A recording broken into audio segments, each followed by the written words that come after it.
عقلمند کسان۔ ایک گاؤں میں ایک کسان رہتا تھا۔ وہ صبح سے شام تک کھیتوں میں کام کرتا تھا، کھیتوں کی مکمل پہرے داری کرتا تھا، مگر جب فصل پک کر تیار ہو جاتی تو گاؤں کا سردار اس کی ساری فصل زبردستی لے لیتا اور اسے تھوڑا سا حصہ دے دیتا۔ کسان اور اس کی بیوی کی بڑی مشکل سے گزر اوقات ہوتی تھی۔ ایک دن کسان کھیت میں کھدائی کر رہا تھا۔ بے خیالی میں وہ زیادہ زمین کھود گیا۔ اچانک ہی اسے محسوس ہوا کہ زمین کے اندر کچھ ہے۔ اس نے بڑی مشکل سے وہاں سے ایک صندوق نکالا۔ وہ بڑا حیران ہوا۔ اس نے صندوق کھولا، اس کی خوشی کی کوئی انتہا نہ رہی۔ صندوق ہیرے اور جواہرات سے بھرا ہوا تھا۔ اس نے سوچا کہ اس بات کا علم گاؤں کے سردار کو نہ ہونا چاہیے، ورنہ وہ اس کو زبردستی چھین لے گا۔ وہ خزانے کو چھپتے چھپاتے گھر تک لے گیا۔ اس نے اپنی بیوی سے پوچھا، اس دولت کو کہاں چھپایا جائے؟ بیوی نے جواب دیا، اس کو ہم صحن میں دفن کر دیتے ہیں۔ کسان نے ایسا ہی کیا۔ کچھ دیر بعد اس کی بیوی کہنے لگی، میں پانی بھرنے جا رہی ہوں۔ بیوی کے جانے کے بعد کسان سوچ میں پڑ گیا۔ وہ اپنے دل میں کہنے لگا کہ میری بیوی اس دولت کا ذکر دوسری عورتوں سے ضرور کرے گی اور پھر اس راز کا علم سردار کو بھی ہو جائے گا۔ یہ خیال آتے ہی کسان اٹھا اور خیروں سے بھرا صندوق صحن سے نکالا اور گھر سے باہر ایک خفیہ جگہ میں دفن کر دیا اور واپس آ گیا۔ جب اس کی بیوی گھر آئی تو اس نے سنجیدگی سے کہا، کل ہم جنگل سے مچھلیاں پکڑ کر لائیں گے۔ بیوی نے حیران ہو کر کہا، مچھلیاں اور جنگل سے؟ خوشی سے تمہارا دماغ تو خراب نہیں ہو گیا؟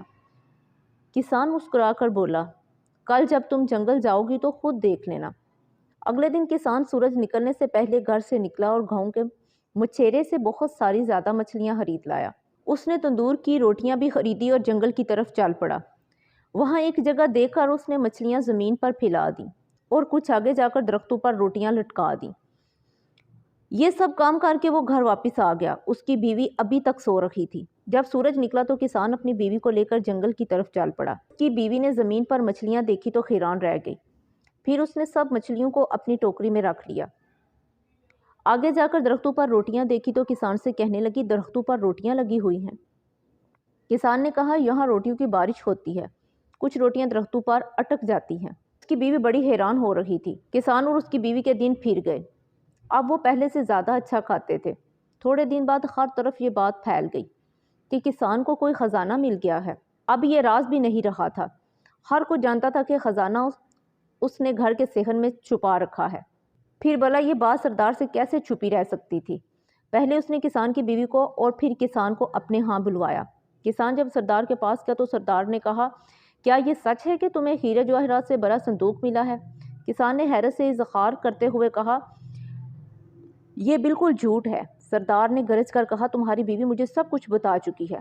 کسان نے ہاتھ جوڑ کر کہا، میری بیوی کا تو دماغ خراب ہو گیا ہے، یہ تو آج کل الٹی سیدھی باتیں کرنے لگی ہے۔ جب کسان کی بیوی نے یہ سنا کہ اس کا شوہر اسے پاگل کہہ رہا ہے تو وہ غصے سے بولی، حضور، جو کچھ میں نے بتایا ہے وہ حقیقت ہے، یہ صندوق ہمارے صحن میں دفن ہے۔ سردار نے خوش ہو کر پوچھا، یہ ہیرے جواہرات کا صندوق کس دن ملا تھا؟ کسان کی بیوی نے کہا، اس دن صبح کو جس کے ایک دن بعد ہم جنگل سے مچھلیاں پکڑنے گئے تھے۔ یہ سچ ہے، یہ وہ دن تھا جب آسمان سے پکی پکائی روٹیوں کی بارش ہوئی تھی۔ یہ عورت تو واقعی پاگل ہے، سردار نے مسکراتے ہوئے اپنے ساتھیوں سے کہا۔ سردار کے ایک خادم نے سردار کے کان میں کچھ کہا۔ سردار نے اپنے خادموں کو حکم دیا کہ کسان کے گھر جاؤ اور صحن کھود کر خزانے کا پتہ لگاؤ۔ خادموں نے سارا صحن کھود ڈالا مگر وہاں انہیں کوئی خزانہ نظر نہ آیا۔ وہ سب واپس چلے گئے۔ یوں غریب کسان اپنی عقل مندی سے نہ صرف ظالم سردار کے ظلم سے بچ گیا بلکہ اپنا خزانہ بھی بچا لیا۔ بڑھیا اور پانی کے دو مٹکے۔ کہتے ہیں ایک چینی بڑھیا کے گھر میں پانی کے لیے دو مٹکے تھے جنہیں وہ روزانہ ایک لکڑی پر باندھ کر اپنے کندھے پر رکھتی اور نہر سے پانی بھر کر گھر لاتی۔ ان دو مٹکوں میں سے ایک تو ٹھیک تھا مگر دوسرا کچھ ٹوٹا ہوا تھا۔ ہر بار ایسا ہوتا کہ جب یہ بڑھیا نہر سے پانی لے کر گھر پہنچتی تو ٹوٹے ہوئے مٹکے کا آدھا پانی راستے میں ہی بہہ چکا ہوتا جبکہ دوسرا مٹکا پورا بھرا ہوا گھر پہنچتا۔ ثابت مٹکا اپنی کارکردگی سے بالکل مطمئن تھا تو ٹوٹا ہوا بالکل ہی مایوس، حتیٰ کہ وہ اپنی ذات سے بھی نفرت کرنے لگا تھا۔ آخر کیوں کر وہ اپنے فرائض کو اس انداز میں پورا نہیں کر پاتا جس کی اس سے توقع کی جاتی ہے، اور پھر مسلسل 2 سالوں تک ناکامی کی تلخی اور